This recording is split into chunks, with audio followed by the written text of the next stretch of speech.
Welcome back. President Cyril Ramaphosa threatened to resign as deputy president following the appointment of Des van Rooyen as South Africa's finance minister. He says while he would have earned a lot of praise, he chose to stay on and fight the excesses that were taking place. He was giving testimony at the state capture inquiry on his role as the second in command. He says he chose to remain measured in how he dealt with issues. While I would have earned quite a lot of praise from many quarters, this action of resignation would have significantly impaired my ability to contribute to bring about what I would call an end to state capture. It would have caught the big headlines, newspapers, and that would have been the end of it.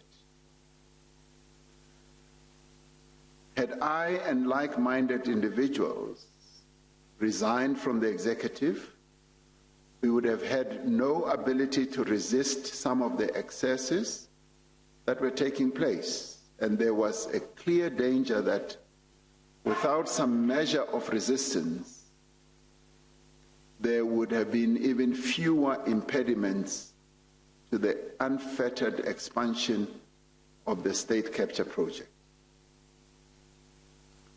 It was also important to pursue and sustain the many government programs that were vital to the transformation of our society and the improvement of our people's lives.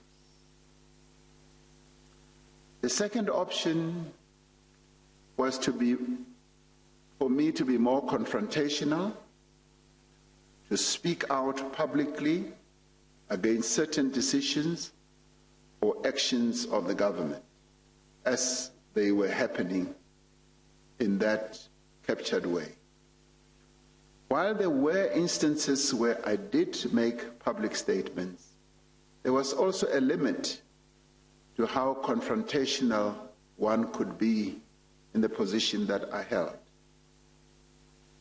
A more confrontational approach would most likely have led to my removal from office, with the same consequences as resignation, in that my ability to effect change would have been greatly constrained, if not brought to an end.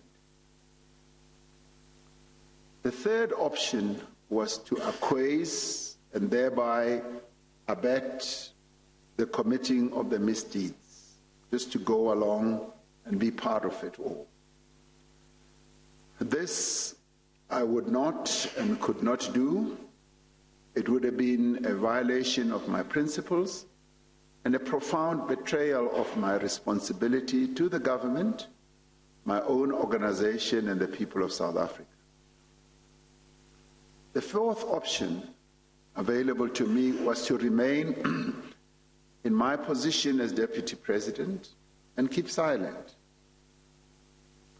This may have been the easier path, but it was, in my view, not much different from acquiescing and going along.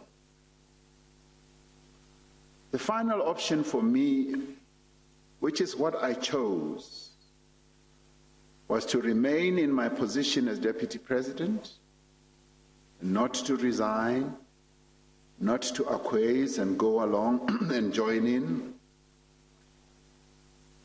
or not to be confrontational, but to work with others in the executive to resist the abuses and bring about change where we could, and to sustain the work of social and economic transformation.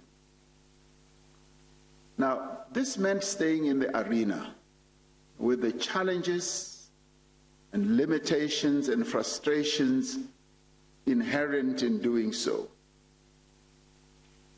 But it was the course of action that had the greatest likelihood of bringing state capture to an end, restoring the institutions of state, and defending our democracy. He says the country will never be able to count the true cost of state capture, but there are measures in place to prevent a reoccurrence. What is true, Mr. Chairman, is that we may never really finally know the true and the real costs to our country of state capture, because figures abound. They are stated in various quarters, but what we do know is that it ran into billions. We may be able to establish how much of public funds have been stolen, by how much costs in terms of goods and services may have been inflated because the goods and services that had to be procured were inflated to extract rents and to extract those bribes and kickbacks. And also what it has cost to investigate these cases and also to prosecute those who are responsible. It may be possible to quantify the infrastructure and services that could have been provided to the people of our country with the funds that were stolen and wasted as a result of state capture. And it's something that we should be able to compute in one way or another. We could quantify this in terms of, say, hospital beds, commuter trains, the houses that we could have built, and the social grants that we could have offered to our people, water, reticulation, maintenance of our roads, and a whole number of public goods that state capture robbed our people.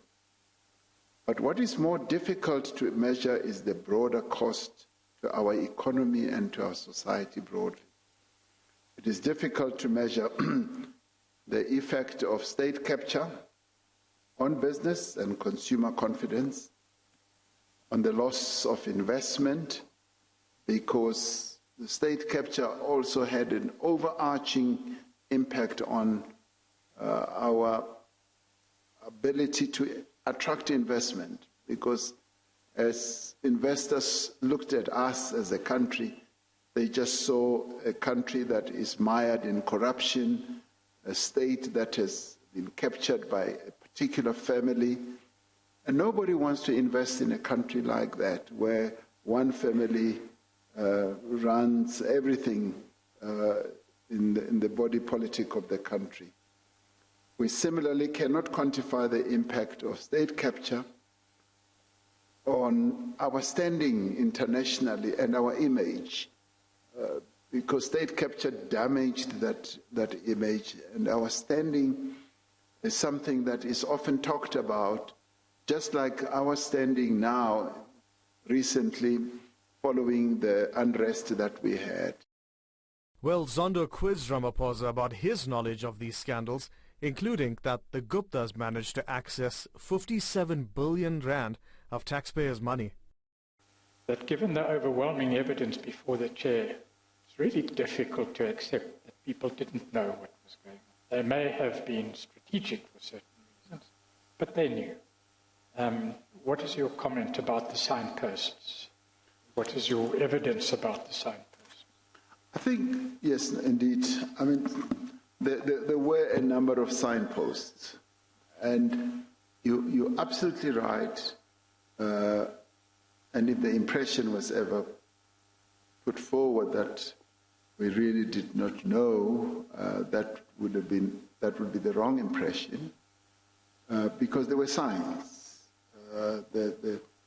and there were a number of signposts that were along the way, and some of those were, for instance, with Fikile Mbalula standing up in the National Executive Committee of the ANC and saying what he said, that he got to hear about his appointment from a member of the Gupta family. Now, that startled many of us, but that was a signpost. And that, maybe we did not heed it, that it said 10 left, and we carried on, is another question, which talks to our, as I said, lack of alertness, and a few others, like the landing of the plane and all that. Now, at the Waterkloof Air Force Base. Now, what we were not fully aware of we saw these signposts with certain anomalous actions which did not really link up to what was reasonable. But the full thread and the network of what was happening in Transnet, in Eskom, was not apparent. And that is why in my statement I said, those who were involved in the state capture project so hid their machinations. They were hidden, there were transactions at the board level and so on. And one could say, well, the media raised the issue of the locomotives and all that.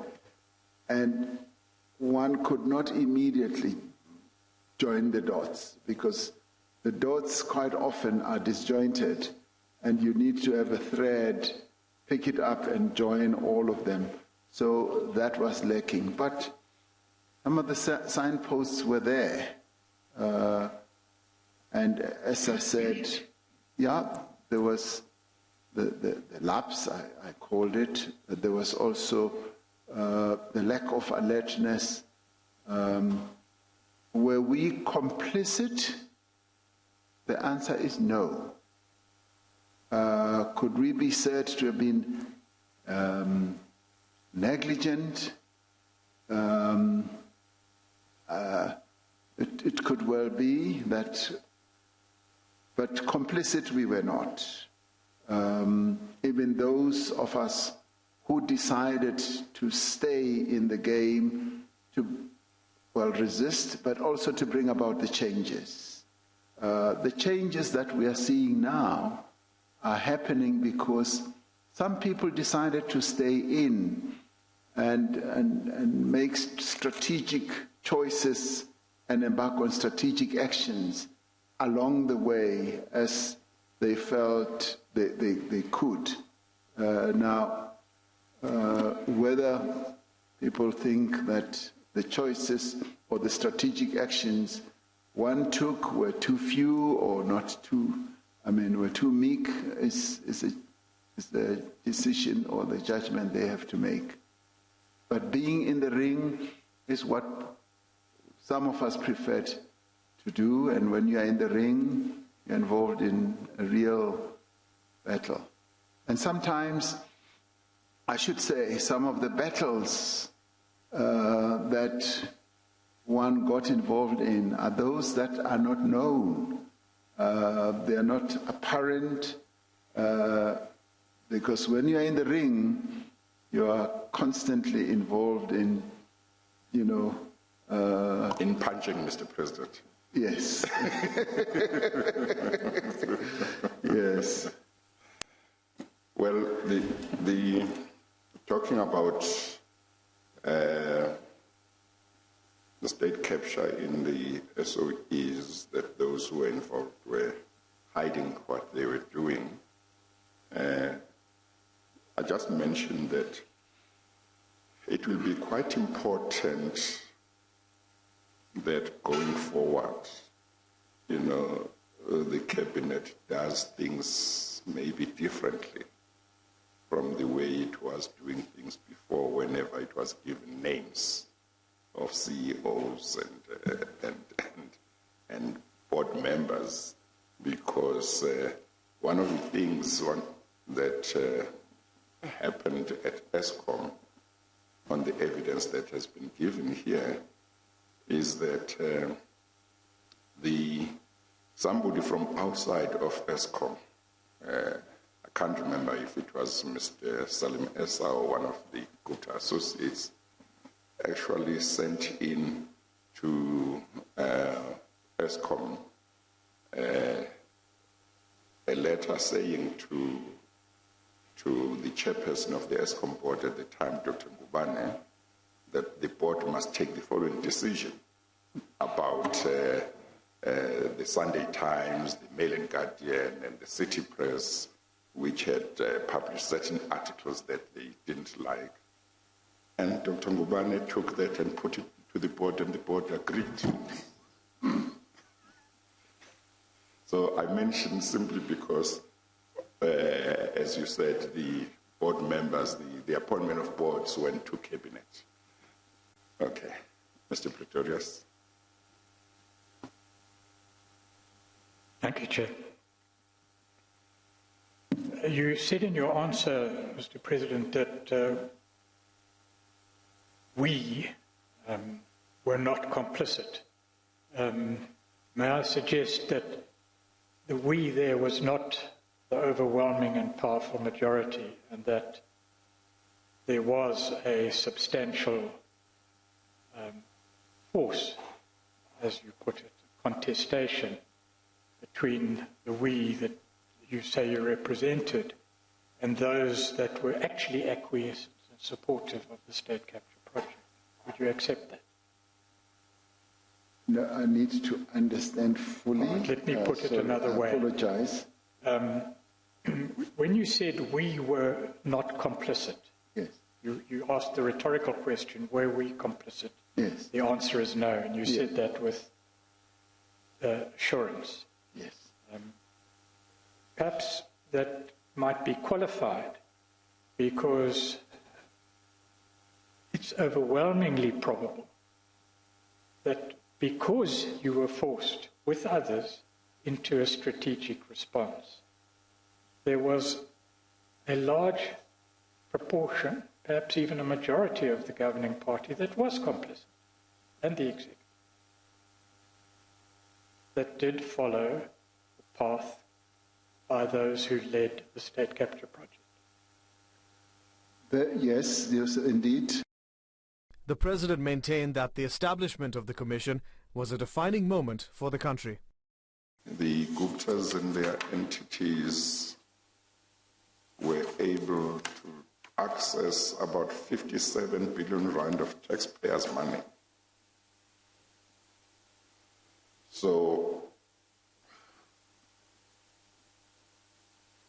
even if one were not to criticize a particular option that may have been taken, one wants to say what would be the best and most effective way in which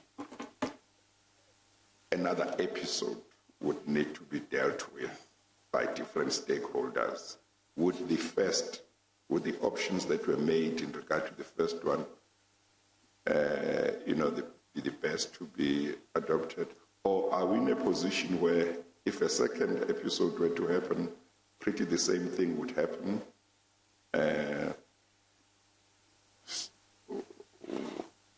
What would you like to say, Mr. President? Chairperson, I think we've reached a watershed moment. The release, let me start off with the establishment of the commission was a crossroads for us. And we either established the commission or we didn't. I hold the belief that if we didn't establish the commission, we would have continued to waddle in a situation where corruption continued unabated, in the dark, much as I think the public protector had already revealed portions of it. But the crossroads we reached was that we chose the right path. And the right path was to establish this commission. Because this commission has given us the moment of truth. It's a watershed moment. We've arrived at a juncture, an important juncture, to a point, and it's a defining moment for us, to a point where I don't ever envisage in our continuing journey of our democracy that we should and will have another state capture moment. So I see this as the one and last state capture occasion or moment for us. And we've hit rock bottom as a country, as a nation, and the only way must be up. We must rid ourselves of the vestiges of state capture, and it will take us some time, and this is where we need to work together. Every one of us as South Africans, rid ourselves of this cancer of corruption. And in doing so, as I said earlier, for us who are part of the governing party, it starts in the party. It starts in the party, how we renew ourselves and foster the renewal process, how we strengthen our own internal processes in the African National Congress. The inquiry is nearing its end, and Justice Zondo says he can't wait to hand over his report to Ramaphosa.